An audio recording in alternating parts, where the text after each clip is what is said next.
You guys don't even know what I go through filming in this like sweatbox. Part of me wishes it was just autumn.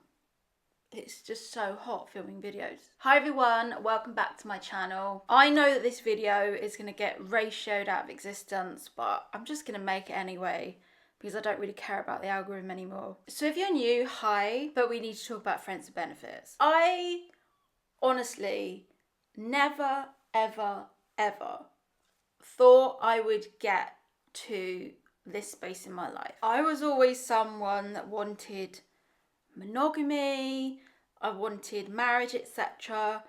And I still do, but I've got to the point where I'm tired, and I've honestly got to the point where I don't think my husband is going to turn up. I've literally got to that stage where I don't think I'm going to meet anyone. Knowing where I live, there's no one on the dating apps. I changed my path and I became all about me, all about me, all about making money, which was fine. And I was comfortable with that and got to a point where like, yep, I'm doing me, I'm happy. Now I've labelled this like, only girls allowed. So it's like just between the girlies. But I've got to this point now where I can't be without sex anymore. I've literally got to this point where I got to a point where I could ignore it, I could work hard, I could be focused, could be fine, have a cold shower, whatever, and it was fine. But I've now got to this stage where I cannot deny that sexual part of me, and it's almost like overtaking things. And I feel myself getting into that needy desperation state of settling for a man that isn't quite what I want because that sexual need is too much at the moment. I don't know if it's because my body's changed and I just naturally feel more sexual because I'm happy in my body now. But I kind of feel like I can't do without sex now. It's really a case of what do you do as a woman when you get to this stage? When you get to this stage where you have a real sexual drive and real needs and you can't meet those on your own. It's not going to be the same as having a man. And I always assumed, I'd meet someone, etc. And it's just not happening. And that's just being real with you girls. It's just not happening. And sometimes I get down because I'm giving advice and I can't find a man. And the irony of that is not lost on me, is that I'm giving dating advice. Yeah, I'm single and I can't find anyone. That's why I don't bill myself as a dating coach because, I can't. I don't have the end result. That's why I take more of an holistic approach of improving your life and concentrating on different areas because I generally can't find someone and I generally can't find that man. And if I do date someone and I find someone, then they just pull back because they're just scared of me. They see me as this like strong, powerful woman that they're just fucking terrified of.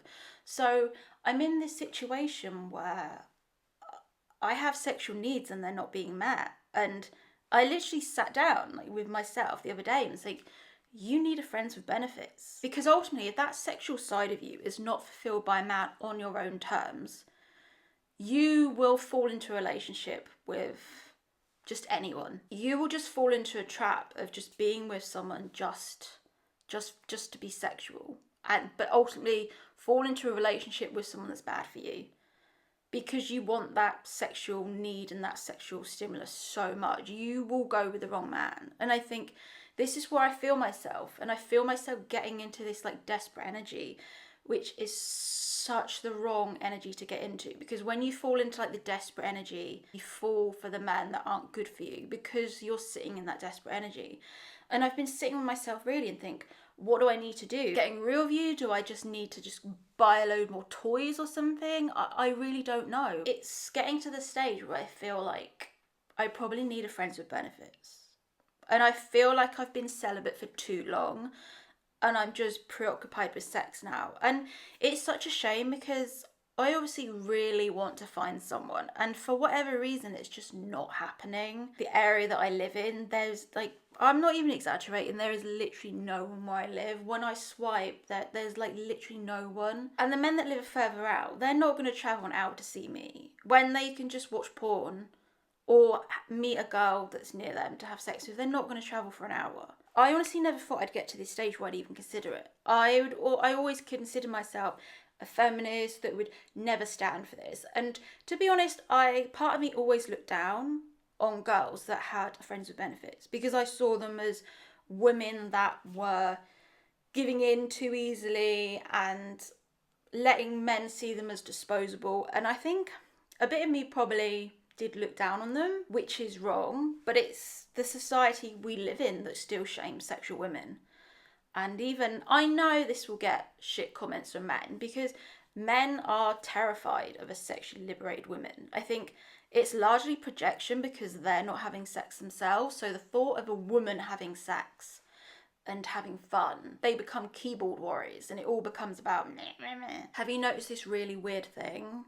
I have too. I watched another video today. I can't remember the lady's name. I know she was called Alice, but it was talking about the contraceptive pill and how women now are starting to have an opinion of not taking the contraceptive pill, and how really it's just a cover for a conservative right-wing pipeline. It's almost as if you start with the, oh, women shouldn't take contraceptive pill. I mean, I think it started quite innocently, about people describing the symptoms they had on the contraceptive pill, i.e. they used to get cystic acne and hormonal issues and lack of sex drive.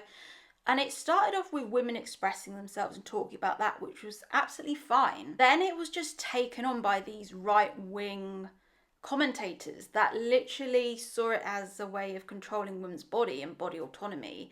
And I can't stand these right-wing commentators that are married but tell anyone else that isn't married that they're not allowed sex because they're not married.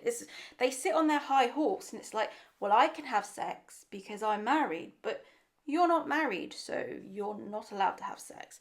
And it's just this weird pipeline at the moment. And yeah, Alice did a really good video on it and it kind of opened my eyes to it. It's literally one step from saying women aren't allowed to take the contraceptive pill. And it just snowballs between women not being allowed to have abortions, women and not being allowed to have sex outside marriage. And then it becomes this kind of Handmaid's Tale society where we're just enforcing women to have sex for children only. It's such a weird dystopian kind of narrative that's going on online at the moment. That's why I don't really listen, to be honest, I don't really listen to podcasts anymore because I kind of feel like, I don't know, a lot of it's shit. A lot of podcasts are shit at the moment. A lot of podcasts at the moment are just people talking for 3 hours about the dating market, but they're not actually coming up with solutions to help people.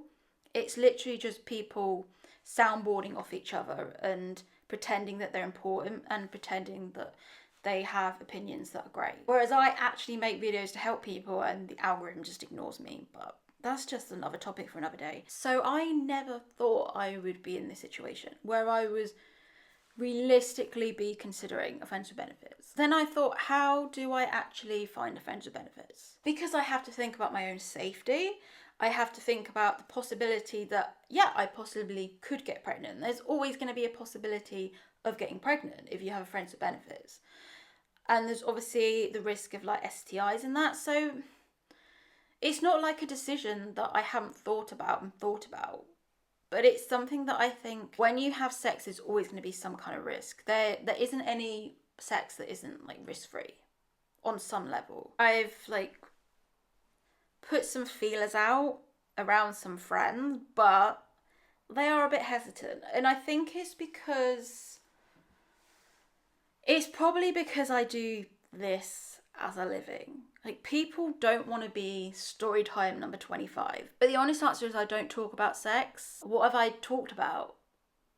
Some dates that I've been on.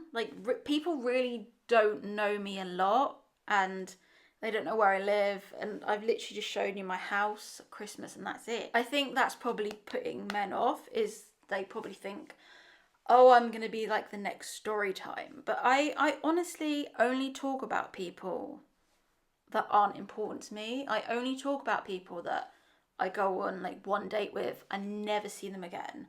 I never talk about anyone in my life that's been actually important to me and I've actually cared about. So in that respect, I would be quite respectful about the whole situation. But I think in general, I've definitely noticed this. I've definitely noticed this in men, especially around men where there's kind of a friendship element. They are less likely to get involved now. I don't know if it's because men's testosterone is lower. I don't know if it's because of Me Too, but I've definitely found that men in general, there isn't so much of a like desire to have sex. And it's difficult to put this in a hypothesis because obviously if I think about maybe now being 10 years older, people say, well, it's because you're older, you're not as hot. I really don't think that's the case, because if I look at myself looks wise, I haven't really changed that much.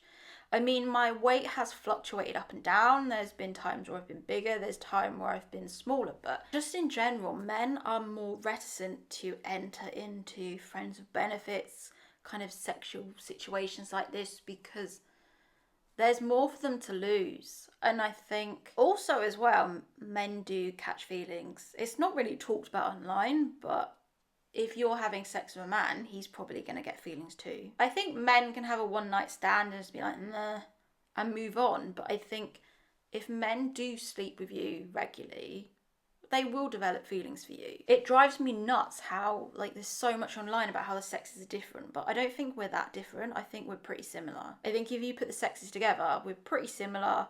We all get heartbroken. We all hate rejection. We all just want to be loved. We all want to be desired by a partner. We're pretty similar. The only difference is that more men than women can dissociate from sex. That is literally the only difference. Apart from that, we're like exactly the same. So this is where I am. So I tried the friendship route of kind of putting a few feelers out. That was a no. And then I thought, well, what am I going to do? It's literally just Tinder. It's like, yep, you're going to have to go to the hookup app.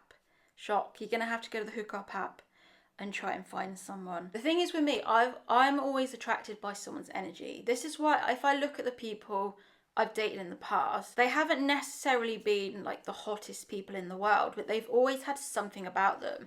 They've always had an energy, or they've always had something that I've been lacking in myself, that I've almost thought, oh, they're, you know, I really like that in someone else. And I think that's what people tend to pick. They tend to pick the person that's missing something that they have. But I've always been drawn to energy.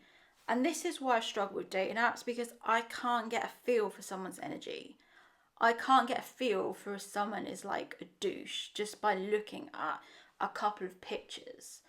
And for me, energy is really important. So it's just a case of looking, but in the back of my mind thinking, this person doesn't have to be perfect. This person is not going to be your husband. But at the same time, I don't want to just sleep with anyone. I don't want to just sleep with someone that is like gross and mean.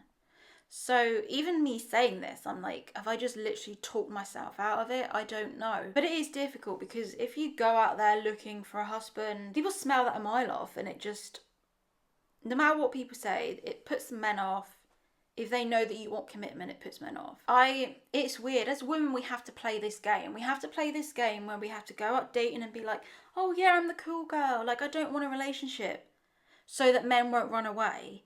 And then if you say to a man that you do want a relationship, then they fucking run away. And it's just so exhausting being a female, because you have to just play this fucking game. This fucking game where you don't want a relationship when you're dating, even though you do, because if you're a woman and you want a relationship, you're seen as desperate, but it's like, it's literally not that at all. So that's why I thought, well, maybe if I just go down this friends with benefits route, just so that I've got it out my system, so that when I do date properly, I'm not going into it with a mindset of, oh, I'm, you know, looking for this perfect person. Because there is that thing as a woman, if you feel like, oh, if I sleep with someone too early, then he'll think I'm a hoe and he won't want a relationship. So you have that going around in your head. But if you're going out dating with this mindset of you haven't had sex in ages, what's going to happen? You will sleep with someone too early, because that sexual need hasn't been fulfilled. So is it on some level, is it better to have sex and have a friends with benefits, so that when you do date, you're not as desperate sexually, because you've got that sexual need covered? And it's like, I don't think there's anything wrong with taking a celibate period. Like, I have done that myself, but after a while it just gets so boring, and you just think, well, I don't want to be celibate anymore. It's so boring. I'm a human being, I have needs, and I want to be sexual again. And I don't want to stop being sexual. So what am I left with? Having friends with benefits, or not having sex at all? And I feel like I've just done the celibacy thing. It's done now. Like I said before, I have learned everything I need to know. I've healed. I've done all the work. I've done all the work on myself. I'm healed. I'm good. That's why I think it just has to be done. Because what if I don't meet my person for 4 years? What am I still going to do? Just still be miserable and still not be sexual in the meantime because I haven't found my partner and because of the situation where I'm in? No, I want to be sexual, and I don't think there's anything wrong with that. And obviously women are shamed for that. Women are shamed for any type of sexual situation outside of relationship. Like all sides of the media just shame women so much on wanting to have a sexual side. That's what we're doing, guys. Stay tuned.